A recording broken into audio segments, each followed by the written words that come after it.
तो देखो इसमें हमारे से ये पूछ रहा है भाई, find the equation of the sphere. Sphere की इक्वेशन निकालनी है विच passes through the point alpha beta gamma, जो एक पॉइंट अल्फा बीटा गामा से पास होता है एंड द सर्कल, और इस सर्कल से पास होता है। तो अगर देखो ये एक सर्कल की इक्वेशन है और इसके साथ में अगर प्लेन मिल जाता है तो ये कंबाइंड मिलाने के बाद में इस तरह से स्फीयर की इक्वेशन हो जाती है ये। और स्फीयर की इक्वेशन ये बनती है x square plus Y square minus A square. A square को इधर ही ले आएंगे, ठीक है ना, ये तरीका नया सा है, यहाँ पे इसे सीख लो। तो और फिर जो इसके साथ में प्लेन दिया हुआ होगा उसमें लैम्डा से मल्टीप्लाई करके हम जोड़ देते हैं। जो प्लेन कुछ भी दिया हो, यहाँ तो जेड इक्वल टू 0 है, किसी में x plus y plus z equal to 3 कुछ भी इस तरह से दिया हुआ होगा, तो उसमें लैम्डा से मल्टीप्लाई करके उसे ऐड कर देंगे। इस तरह से ये स्फीयर की इक्वेशन हो जाती है, जो ये पूछ रहा है हमारे से। स्फीयर की इक्वेशन पूछ रहा है ना, स्फीयर की इक्वेशन ऐसे निकल जाती है, और प्लस लैम्डा जेड। हाँ लेकिन यहाँ पे ये प्लेन नहीं है ना, एक प्लेन तो ये रहा। तो देखो ये, हाँ हमसे स्फीयर की इक्वेशन पूछ रहा था, वाई तो है, जेड नहीं है, और इसमें जेड इक्वल टू 0 है, तो इसे हम कंप्लीट कर लेंगे। और ये इस तरह से लिखी जाएगी फिर, भाई x square plus Y square plus Z square. Z की वैल्यू 0 है ही, तो कोई फर्क तो इससे पड़ता नहीं है, तो प्लस जेड स्क्वायर, इधर भी जोड़ो, इधर 0 रख लो, और माइनस ए स्क्वायर। ये ऐसे लिखी जाएगी इक्वेशन कंप्लीट। किसका? नहीं, जेड का कोफिशिएंट 0 नहीं है, इसको हम इसके साथ देखो, जेड की वैल्यू 0 है, तो अगर जेड की वैल्यू 0, इसको अगर हम दोनों तरफ ऐड कर दें, इधर जेड ऐड कर दिया, इधर 0 ऐड कर दिया, तो इक्वेशन पे तो कोई अंतर नहीं पड़ रहा। इस तरह से कंप्लीट करनी है हमें इक्वेशन। ये इसी तरह का ये अलग क्वेश्चन दिया ना, इसलिए ज्यादा बार आया हुआ है ये क्वेश्चन। इसको हमें कंप्लीट, इससे पहला जो एग्जांपल है उसमें अपने आप ही ऑटोमेटिक इसने जेड, तो इसमें हम जो है इसलिए जेड ऐड कर देंगे, इसे कंप्लीट कर लेंगे। ठीक है, तो x square plus Y square plus Z square minus ए स्क्वायर और plus lambda Z equal to 0। अब इसने ये भी दिया है कि the sphere passes through the point alpha beta gamma. अभी अल्फा बीटा गामा पॉइंट से पास हो रहा है, तो अल्फा बीटा गामा इसमें रख लेंगे, तो ये हो जाएंगे हमारे alpha square plus beta square plus gamma square minus ए स्क्वायर और plus lambda into gamma equal to 0। और यहाँ से हम लैम्डा की वैल्यू निकाल लेंगे, तो लैम्डा की वैल्यू क्या निकल के आएगी, इसे उधर ट्रांसफर कर देंगे, माइनस और alpha square plus beta square plus gamma square minus ए स्क्वायर और गामा। अच्छा, अब ये जो वैल्यू है, ये इस लैम्डा की वैल्यू को इसमें रख देंगे इक्वेशन फर्स्ट में। यही सभी जगह हमें ऐसे ही करना है, तो put lambda in equation first. इसमें इस लैम्डा की वैल्यू को रखेंगे, तो ये लिखा जाएगा X square plus Y square plus Z square minus ए स्क्वायर, और लैम्डा की वैल्यू रखेंगे तो माइनस और alpha square plus beta square plus gamma square minus ए स्क्वायर और गामा और इंटू जेड और इक्वल टू 0। अब इस गामा की चाहे तो हम यहाँ मल्टीप्लाई कर लें, और ये इक्वेशन लिखी जाएगी इस तरीके से,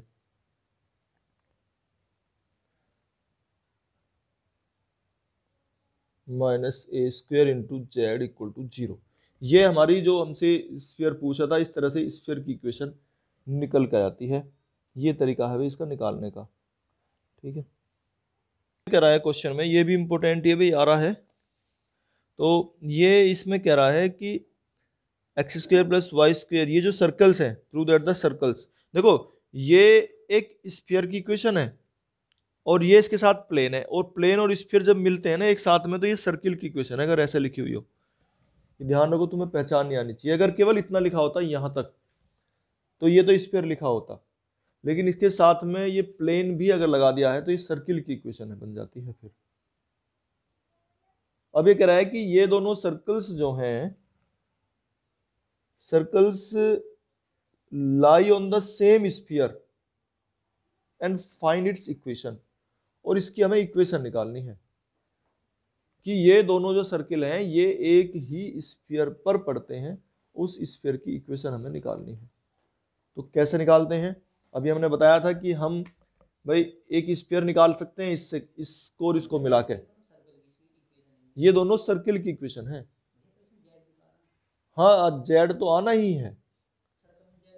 हाँ, अब ये कैसे बनेंगे वो देखते हैं। नहीं, अलग अलग लिखे हैं ना, ये अलग अलग लिखे हैं। स्फीयर ये अलग है और ये प्लेन अलग है, लेकिन दोनों को कंबाइंड मिला के हम बोलते हैं सर्किल की इक्वेशन। वे तो स्फीयर है वैसे तो ये, ठीक है ना। अच्छा, अब इसमें जो स्फीयर की इक्वेशन हम कंबाइंड फॉर्म में लिखे हैं, अगर पहले वाले से बनाए इससे इससे मिला के, तो कैसे लिखेंगे? स्फीयर तो ये लिखे जाएंगे भाई x square plus y square plus z square minus 2x plus 3y plus 4z minus 5, और इसमें करेंगे हम लैम्डा से मल्टीप्लाई, और इसको लिखेंगे फिर 5y प्लस 6z प्लस 1 और इक्वल टू 0। ये पहले वाले से लिख दिया हमने। फिर दूसरे वाले से लिखेंगे, क्या लिखा जाएगा इसको? X square plus y square plus z square minus 3x minus 4y plus 5z minus 6, और इसमें लैम्डा से मल्टीप्लाई करिए, इसमें म्यू से मल्टीप्लाई कर लो, x plus 2y minus 7z equal to 0। ठीक है। अब ये कह रहा है कि ये दोनों जो है ये स्फीयर, ये सर्कल थे, ये दोनों अगर एक ही स्फीयर पे लाई करते हैं। हाँ, अब देखो इसमें जो है ना, ये नहीं, ये स्फीयर ही बनता है, ये अलग अलग लिखे तब ये सर्किल है। हाँ, अब ये सर्किल जो बना है, ये कह रहा है कि ये दोनों एक ही स्फीयर पर पड़ते हैं। अब दोनों एक ही स्फीयर पर पड़ते हैं, तो अगर देखो ये कैसे कैसे सर्किल या स्फीयर कैसे बनते हैं क्लियर कर लो पहले थोड़ा सा। ये जो स्फीयर है 3 डायमेंशनल है ना, इसको अगर एक प्लेन से काट दें तो जो शेप बनेगी, तुमने देखा हो कंचा जो फूट जाता है ना, वो सर्कल बनता है यहां पर ऐसे। तो ये इसीलिए देता है ऐसे, जो इक्वेशन लिखी है ये तो स्फीयर की इक्वेशन है, और ये इस प्लेन से कटा हुआ ये प्लेन है जो काटने वाला है, तो ये फिर सर्कल बनता है। इस तरह से इक्वेशन देता है, दोनों कंबाइंड मिला के, दोनों को कंबाइंड मिला के लिखते हैं, तो तब वो एक सर्किल की इक्वेशन लिखी जाती है। अब ये एक जो दूसरा सर्कल है ये भी है, अब ये भी इसे कहीं ना कहीं ऐसे कट के काट रहा है। अब ये यूं कह रहा है कि अगर दोनों सर्किल जो हैं एक ही स्फीयर पर पड़ते हों, नहीं जरूरी नहीं है, क्योंकि अलग अलग प्लेन है ना, प्लेन अलग अलग है। नहीं, हमें इस बात से मतलब नहीं है कि ये कैसे काट रहा है, क्योंकि प्लेन ही क्या बन रहा है, तिरछा नहीं काट रहा है। जब कभी भी स्फीयर को एक प्लेन से काटेंगे, स्फीयर को जब प्लेन से काटेंगे तो वो ऐसे कैसे भी कट सकता है। अब ये दोनों एक ही स्फीयर पर पड़ते हैं। जब प्लेन कभी भी काटेगा ना, सीधा ही काटेगा, वैसे तो सीधा काटने से मतलब है, जरूरी नहीं है कि ऐसे ही काटेगा तो बिल्कुल सीधा ही है। ठीक है, दिखाने के लिए बता रहा हूं मैं इस तरह से। अब ये कह रहा है कि ये दोनों एक ही स्फीयर पर अगर पड़ते हैं, तो इसका मतलब है कि इनके जो कोफिशिएंट है एक्स वाई जेड के वो सेम होने चाहिए जरूर, अगर एक ही स्फीयर पर है तो। ठीक है। अच्छा, इसे अब हटा देते हैं अब, क्योंकि जगह इसमें कम है, स्पेस तुमने पता चली गया। तो इसमें एक्स वाई जेड कोफिशिएंट को इक्वल कर लो। ठीक है ना, उन्हें कंपेयर कर लेंगे एक्स वाई जेड कोफिशिएंट को। जैसे यहाँ पे एक्स का कोफिशिएंट क्या है? -2, और यहाँ है ही नहीं। इसमें क्या है? एक्स का कोफिशिएंट इक्वल टू -3 और +4 प्लस म्यू। ठीक है, यहां से म्यू की वैल्यू क्या निकल के आ रही है, इसे इधर ले जाओ 1। ये एक्स के कोफिशिएंट को कंपेयर किया, वाई के कर लो, वाई कोफिशिएंट क्या है? 3 और +5 लैम्डा, और इसमें क्या है? वाई कोफिशिएंट -4 ये, और +2 म्यू, और म्यू की वैल्यू 1 है। म्यू की वैल्यू 1 रखो, तो ये कितना होगा? 2 -4 -2, और 3 को इधर ले जाओ, -5, तो म्यू इसकी लैम्डा की वैल्यू कितनी आ गई? लैम्डा की वैल्यू आ गई -1। चलो अब जेड कोफिशिएंट कंपेयर करो।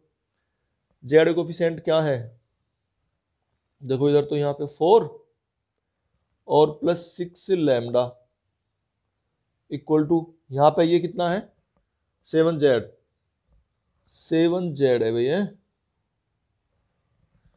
7z करो इसमें कंपेयर। जेड कोफिशिएंट यहाँ क्या था हमारा 5 और -7 म्यू। अब देखना जरा रख के, लैम्डा की वैल्यू -1 रखना, कितनी होगी ये, तो -2, और म्यू की वैल्यू 1 रखना -2, बिल्कुल कम इक्वल आ रहे हैं। इसका मतलब जो हमने लैम्डा और म्यू की वैल्यू निकाली है बिल्कुल सही है। अगर हम चाहें तो इसमें कांस्टेंट की वैल्यू भी कंपेयर कर सकते हैं, कांस्टेंट की। कांस्टेंट देख लो जरा निकाल के, कांस्टेंट क्या आ रहा है -5,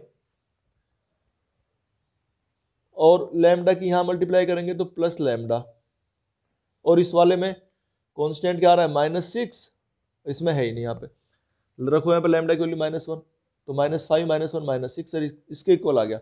यानी कि लैम्डा और म्यू की ये जो वैल्यू है, इनकी वजह से ये दोनों एक ही स्फीयर पर होंगे।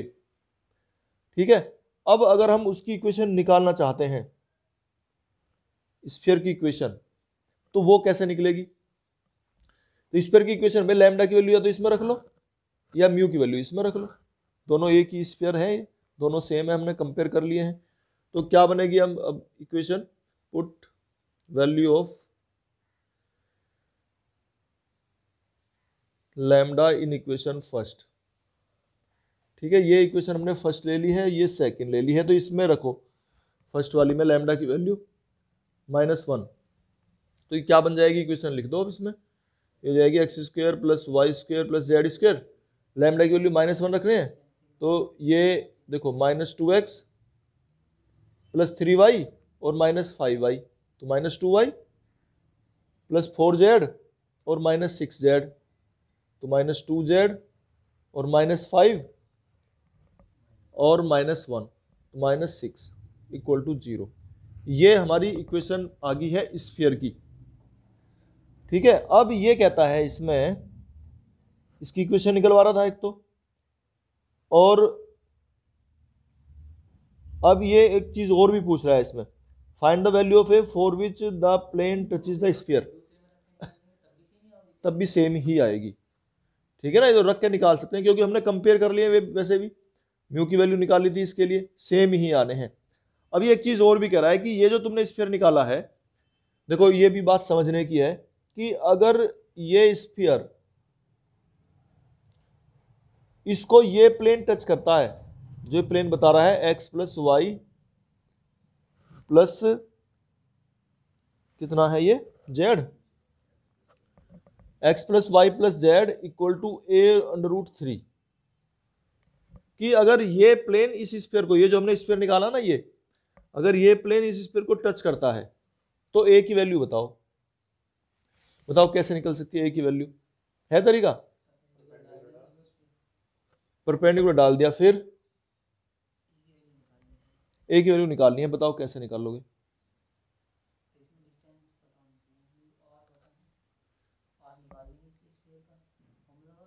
बताओ, देखो इसका सेंटर क्या है, सेंटर क्या है उसका 1 1 1, पता ना सेंटर कैसे निकलता था, -1/2 u -1/2 v -1/2 w, और इसकी रेडियस, रेडियस भी पता है तुम्हें, बताओ कैसे निकालते थे,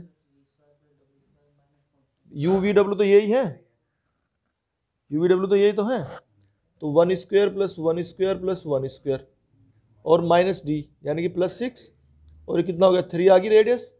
अच्छा, रेडियस निकल गई, सेंटर निकल गया। अब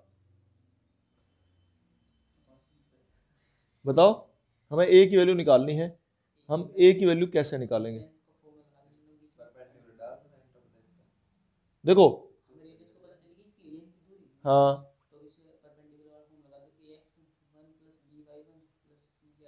हाँ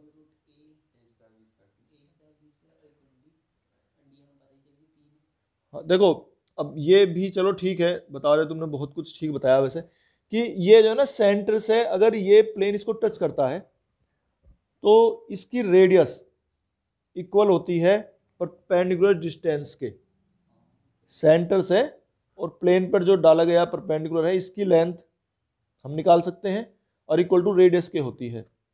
ये याद रखना है तरीका। अगर कोई कहता है ना कि ये प्लेन टच करता है, कहीं कहीं तो ये कह देगा प्रूव करो इसको, कहीं ये कह देगा कि इसकी वैल्यू निकाल के दिखाओ जिसमें कह रहा है। तो ठीक है, अब हम ये पॉइंट हमें मालूम है ही, ये पॉइंट है 1 1 1 और इसकी रेडियस है हमारी कितनी 3, तो ये 3 के इक्वल होगी डिस्टेंस है। अब इसको डिस्टेंस को निकालेंगे हम, कैसे निकालेंगे, देखो 1 + 1 + 1 माइनस a√3 और डिवाइड में स्क्वायर रूट ऑफ 1 + 1 + 1, ठीक है, ये आ गया इतना। अब इसको यहां ले आएंगे हम, कितना आ गया 3√3, तो ये आ गया हमारा 3√3 और इक्वल टू 3 माइनस a√3, ठीक है। और अब इसको सोल्व कर लेना है, हमें a की वैल्यू चाहिए ना, तो इस a√3 को इधर ले आओ और इसको इधर ले आओ, a√3 इक्वल टू कितना आ गया 3 माइनस,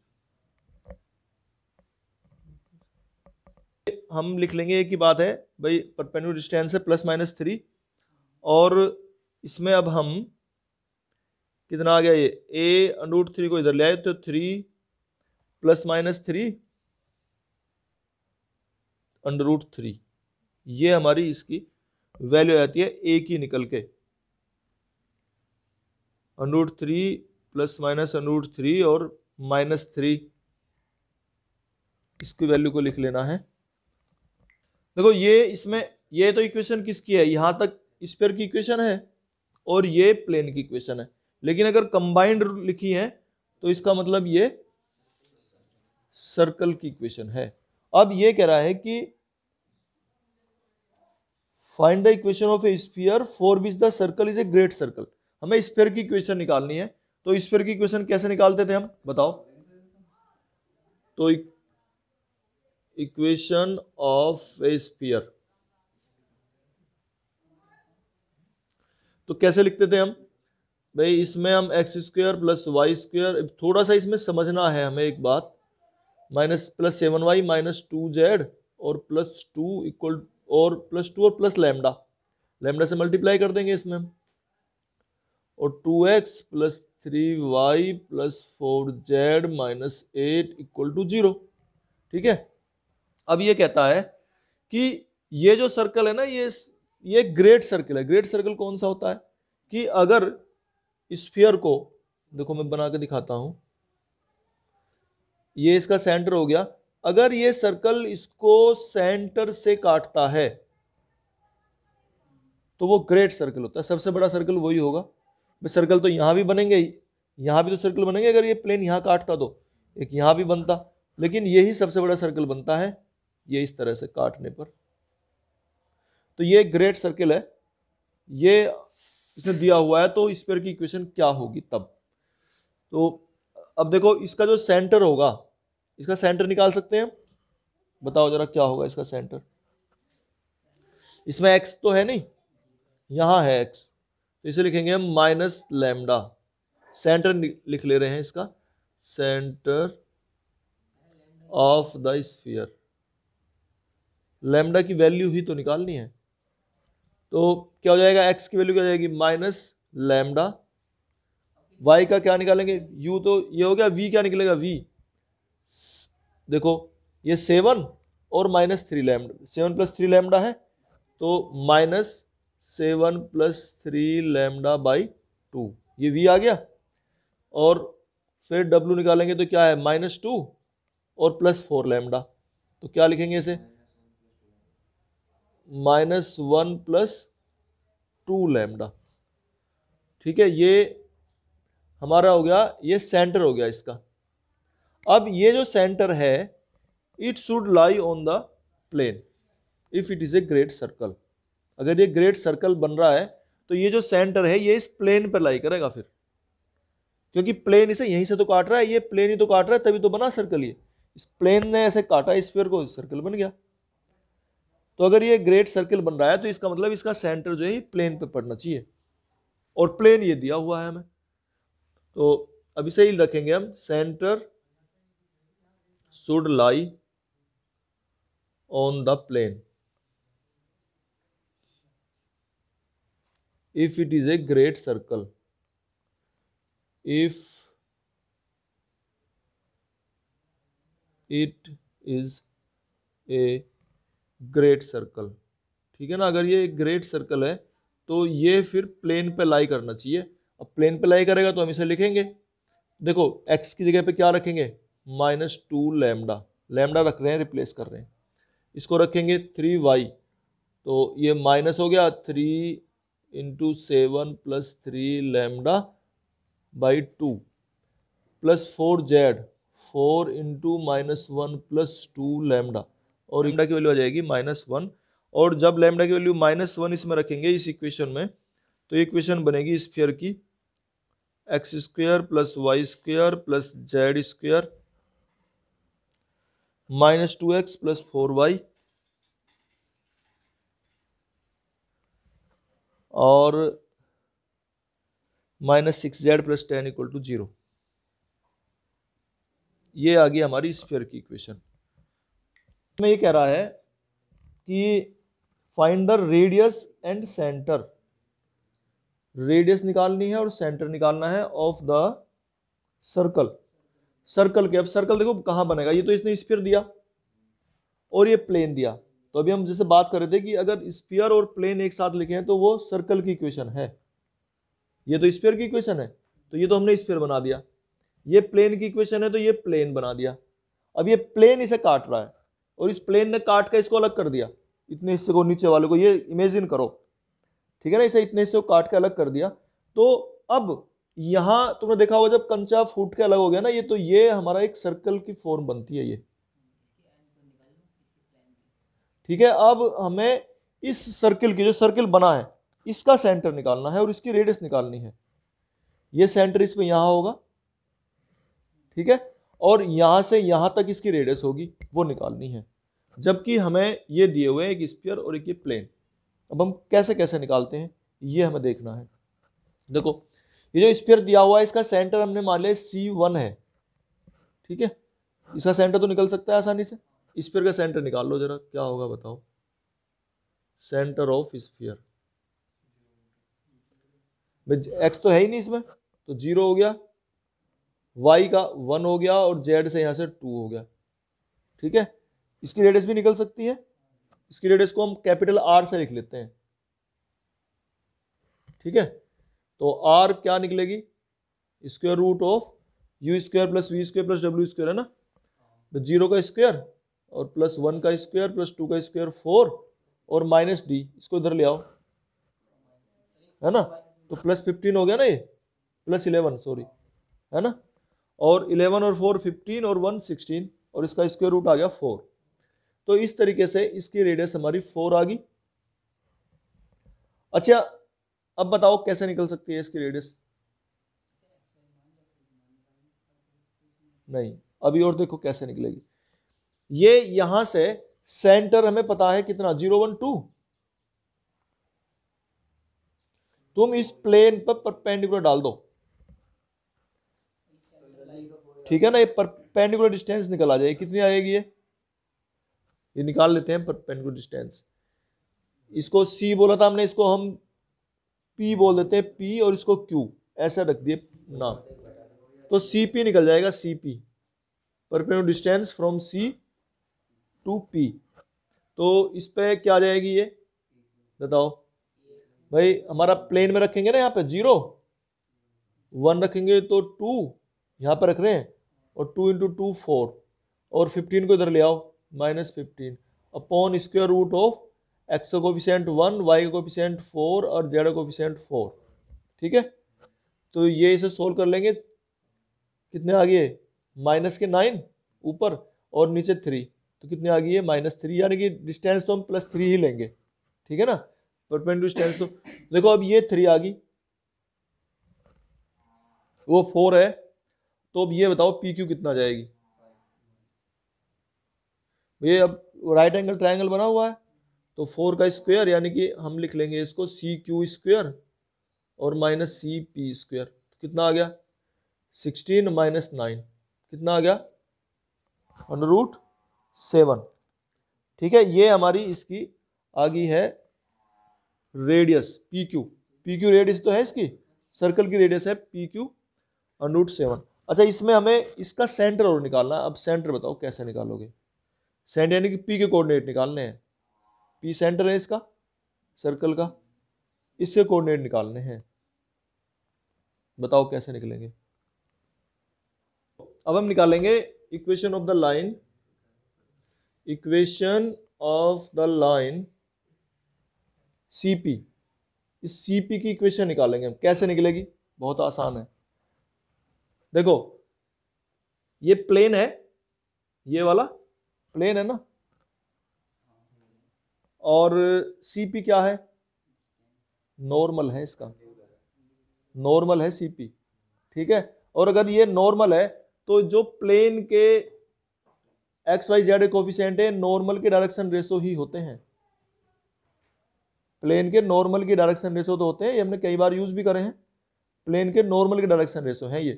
तो क्या है इसके नॉर्मल डायरेक्शन रेशो? 1 2 2 दिखाई दे रहे हैं क्लियर? तो इस तरह से इक्वेशन निकलेगी इसकी।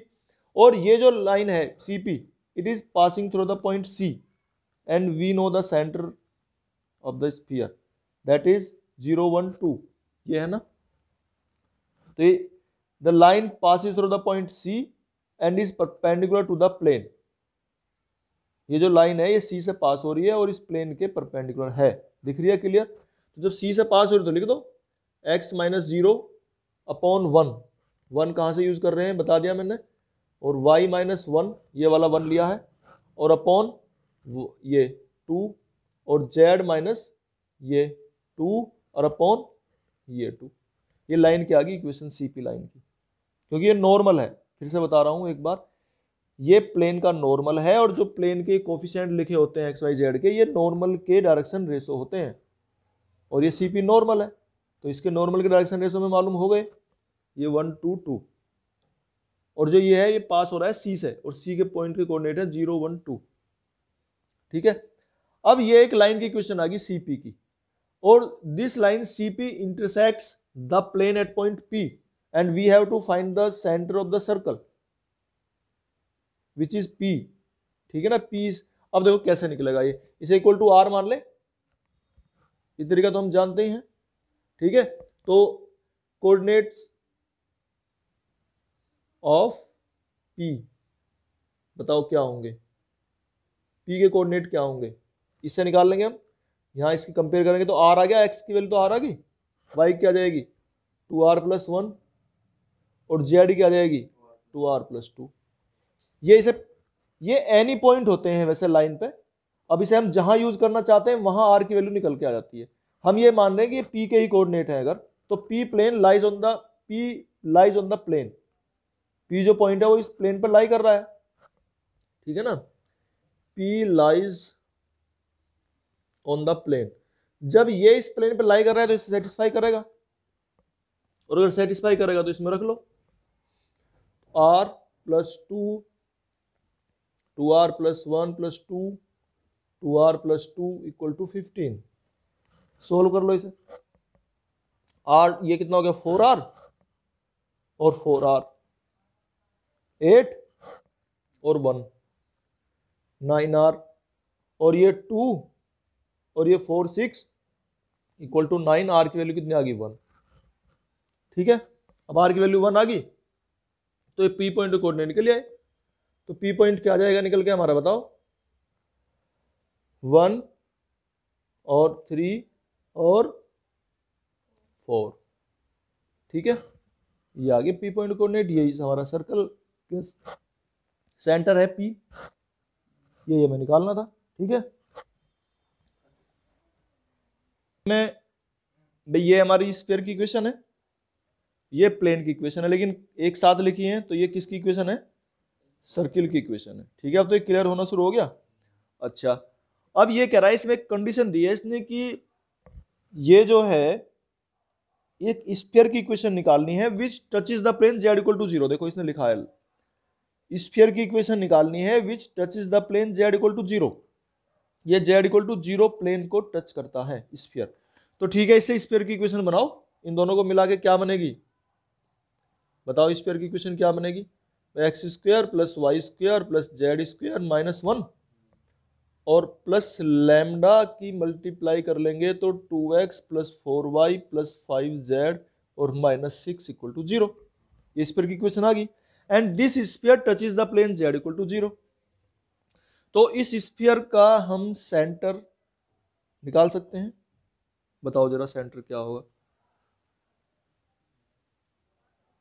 देखो माइनस लैम्डा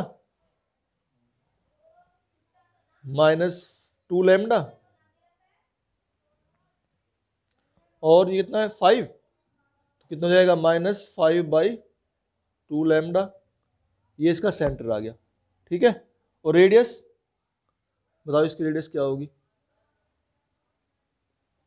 रेडियस कैसे निकलती है भाई, lambda square plus 4 lambda square और प्लस 25/4 लैम्डा स्क्वायर और माइनस डी।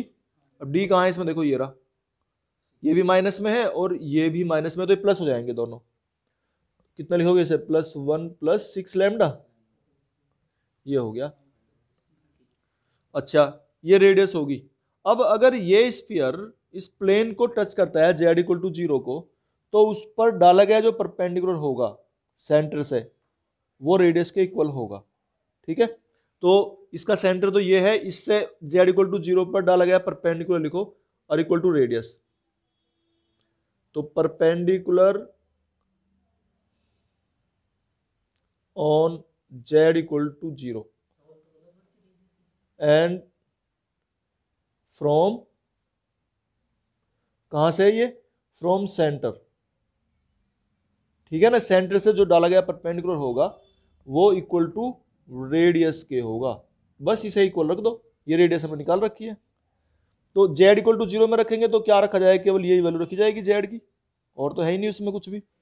तो क्या रखोगे -5/2 लैम्डा, और z में x का कोफिशिएंट भी 0 है, y का 0 है, z का 1 है तो अपॉन √1 और इक्वल टू रेडियस। रेडियस कितनी है, ये कितनी है ये बताओ, इसे सोल्व कर लो भाई। 4 और 1 5 और 5 4 जा 20 और 25, तो कितना हो गया 45/4 लैम्डा स्क्वायर प्लस 6 लैम्डा और प्लस 1, यही आ गया ना। अब इसका दोनों तरफ का स्क्वायर कर दो, तो दोनों तरफ का स्क्वायर करेंगे तो क्या जाएगा, 25/4 lambda square equal to 45/4 lambda square plus 6 lambda और प्लस 1। इसमें इसे इधर ले आओ, इसे सोल्व कर लो सारे को, चाहे इसको इधर ले आओ, तो कितने बचेंगे 45 - 25 20 और बाई 4 5 लैम्डा स्क्वायर बचेंगे। तो देखो इसको क्या लिखोगे तुम, अब 5 lambda square plus 6 lambda plus 1 equal to 0। अब इसके दो ऐसे फैक्टर करने हैं जिनका सम जो है 6 आए, तो क्या लिखोगे इसे 5 lambda square plus 5 lambda plus 1 lambda और प्लस 1 और इक्वल टू 0। 5 लैम्डा इसमें से कॉमन आ गए, तो ये लैम्डा प्लस 1 और लैम्डा प्लस 1, और इस तरह से इसके फैक्टर हो गए लैम्डा प्लस 1 और 5 लैम्डा प्लस 1। तो लैम्डा की वैल्यू क्या क्या आ गई है, दो वैल्यू आ गई है, एक तो -1 और एक -1/5। बस इसमें रखो, यहाँ पे लैम्डा की वैल्यू -1 रखो एक बार और एक बार, ये दो दो स्क्वायर निकल कर आ जाएंगे। ये हो गया क्वेश्चन ये। ठीक है, देखो ये कह रहा है कि ये जो प्लेन है वेरिएबल प्लेन है, मतलब चलता फिरता रहता है, तो variable plane is parallel to the given plane. A variable plane is parallel to the given plane. एक वेरिएबल प्लेन जो है इसके पैरेलल है, तो इसके पैरेलल है, तो देखो सिर्फ पैरेलल में ये वैल्यू बदलती है बस केवल। ठीक है, तो ए प्लेन पैरेलल टू, हम ये निकाल लेंगे पैरेलल टू इसके x upon A plus y upon B plus z upon c equal to 0 is x over A plus Y over B plus Z over C equal to lambda मान लिया हमने। और फिर ये कह रहा है कि this plane meets the axis in a b c, axis पर ये एबीसी पर मीट करता है, मिलता है। तो जब ये एबीसी पर मिलेगा जाके, हम इंटरसेप्ट फॉर्म में प्लेन की इक्वेशन जानते हैं, यहाँ 1 होना चाहिए। तो लैम्डा को उठा के इधर ले आओ, सबके साथ में लैम्डा से डिवाइड कर दो सबको, तो 1 बन जाएगा। ये जो प्लेन दिया हुआ था इसके पैरेलल प्लेन, तो पैरेलल में हमने मतलब ये जो प्लेन है इसके पैरेलल प्लेन कैसे माना, ये इक्वल टू लैम्डा मान लिया। सिर्फ यही चेंज होता है पैरेलल में अगर है तो। हाँ, दो प्लेन अगर पैरेलल है, जैसे हमने लाइन की इक्वेशन भी पढ़ी थी, मैं पैरेलल लाइन की इक्वेशन, तो सिर्फ कांस्टेंट टर्म ही चेंज होती थी। तो इस तरह से ये हमारी इसके पैरेलल प्लेन निकल आया, इस प्लेन के पैरेलल प्लेन, या ये एक ही चीज नहीं, ये इसने जीरो दिया हुआ है, एक प्लेन बनाया, इस तरह का कोई प्लेन है। हो सकता है ये हमारा ओरिजिन से पास हो रहा हो, ठीक है ना, ओरिजिन से भी तो हो सकता है प्लेन ऐसा। अच्छा, इसके ये प्लेन निकाले, अब लैम्डा से हमने इसमें डिवाइड कर दिया, तो ये क्या बन जाएगा, इसकी इंटरसेप्ट फॉर्म में बताओ, इस प्लेन की इंटरसेप्ट फॉर्म निकाल ली हमने, बताओ क्या निकलेगी। तो जाएगी X over A lambda, Y over B lambda और Z over C lambda equal to 1। ठीक है, अब ये जो प्लेन है ना, ये मीट करता है एबीसी पॉइंट पर, एबीसी पॉइंट पे मीट कर रहा है। तो एबीसी के कोऑर्डिनेट बताओ क्या होंगे भाई। ए तो हो जाएगा क्या हमारा, ए लैम्डा 0 0, बी पॉइंट क्या होगा 0 बी लैम्डा 0, सी पॉइंट क्या होगा 0 0 सी लैम्डा। ये एबीसी पॉइंट्स हो गए। अच्छा, हमने एक चीज और निकाल रखी है, if a plane passes through the points a b c, बताओ वो स्फीयर की इक्वेशन हमने निकालनी सीखी थी ना, स्फीयर की equation which passes through the points a b c, बताओ क्या होती थी, एक्स स्क्वायर, वो लिखता हूं मैं, equation of a sphere which passes through a b c, direct बताई थी ना, इसे याद कर लियो, ये बहुत इंपॉर्टेंट है। तो क्या थी वो, X square plus Y square plus Z square minus A X. A X जो है ना, या ए लैम्डा लिखेंगे क्योंकि ए लैम्डा रहा ना ए, तो A lambda X minus B lambda Y minus C lambda Z equal to 0। ये हमारी स्फीयर की इक्वेशन आ गई। ठीक है, और अगर ये तो स्फीयर की इक्वेशन है, इसको ये प्लेन मीट कर रहा है, प्लेन कौन सा, ये वाला प्लेन मीट कर रहा है, x upon A plus y upon B plus z upon c equal to lambda. ठीक है, ये प्लेन इसको मीट करता है। तो जब ये प्लेन इसको मीट कर रहा है ये, तो इसे हम कंबाइंड फॉर्म में, अब देखो ऐसे करेंगे इसे, तो लैम्डा की वैल्यू हम यहां से रिप्लेस कर लेंगे, क्योंकि जो हमने माना हुआ है ना उसे हम हटाते हैं, जब लोकस निकालते हैं तो लैम्डा को हटाते हैं। लैम्डा देखो कैसे हटेगा यहां से, तो ये x square plus Y square plus Z square minus, देखो इन सारों में लैम्डा कॉमन आ रहा है। ठीक है, तो लैम्डा जब कॉमन ले लेंगे तो ये हो जाएगा A X plus B Y plus C Z, और लैम्डा की वैल्यू इसको लिख लेंगे X over A plus Y over B plus Z over C equal to 0। Lambda की वैल्यू रख लिया हमने यहां से, ये लैम्डा की वैल्यू इसमें रख लिया है हमने, तो ये हम निकाल लेंगे सर्कल ए बी सी की इक्वेशन। अब इसे सोल्व कर लो बस। देखो ए एक्स की एक बार देखो जरा, ए एक्स की जब इसमें मल्टीप्लाई करेंगे तो ए से ए कैंसिल, माइनस एक्स स्क्वायर आएगा, वो इस प्लस एक्स स्क्वायर से कैंसिल, ऐसी वाई स्क्वायर कैंसिल हो जाएगा, ऐसी जेड स्क्वायर कैंसिल हो जाएगा। अब जो बचे हैं उन्हें लिख रहे हैं, बचेंगे क्या क्या बताओ। जब ए एक्स की इसमें मल्टीप्लाई होगी, ए अपॉन बी एक्स वाई, तुम्हारा ये जो निकल रहा था ना यही बचेगा अब ये। ठीक है, इसे मैं डायरेक्ट लिख दे रहा हूं और तुम्हें सोल्व करके लिखना है। तो X Y A upon B plus B upon A plus Y Z B upon C plus C upon B plus Z X C upon A plus A upon C. ठीक है भाई, ये तुम्हारा क्वेश्चन हो गया, बहुत इंपॉर्टेंट क्वेश्चन है, तैयार कर लेना है। वैसे कौन में भी आएगा तब भी करेंगे हम इसे, कौन में, वहां थोड़ा और आसान तरीका है इससे।